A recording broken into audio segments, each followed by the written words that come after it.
ઓ ભાઈ બેન છો તને ઠંડી બંડી લાગતી છે કે નહીં લાગતી આટલી ઠંડીમાં? એટલે ભેણ છો તને તો કોઈ ઠંડી કેવાય? તારા ભાઈને તું કાશ્મીર બી લઈ જાય ને તો બી તારો ભાઈ આવો ફરે. તો બેન છો એવું તો હું છે બેન છો તારામાં કે તને ઠંડી જ નહીં લાગે? અલા તારો ભાઈ હીટર લાવેલો છે. હું વાંચું રહે છે ભાઈ તો બી ભેણ ચોરે હીટર ને લાવતા લાવતા તો મારી ગાણ ફાટી ગઈ છે.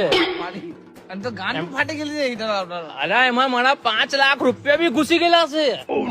ભાઈ એકાદ ફેરી આપની ભાઈ એવું હીટર એ વાપરો. હીટર પેલી વખતે નહીં અપાય કેમ કે હીટર મેં હારેથી લાવેલું છું. કઈ નહીં ભાઈ એકાદ વાર આપની. ભાઈ એક વાર પહેલે હે ને મને આપજે કેમ કે મને વધારે ઠંડી લાગતી છે ભાઈ. ઠંડી લાગતી છે ભાઈ. પણ એ હીટર મેં તમુ લોકોને નહીં આપી શકું સમજો. કેમ નહીં આપી શકે?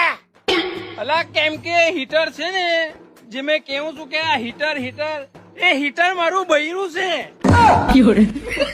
તેમ કે ની બેન છો પહેલેથી બાકી મારા ભાઈ ને બી ગરમી મળી જતી હમણાં. તો કેવું મેં બેન છો ઠંડીના સીઝન માં લગ્ન કર્યા. મને ખબર કે જેકેટ માં પૈસા ઘૂસે પણ હાંજે ઓઢરામાં ઉઠીને બૂમ બૂમ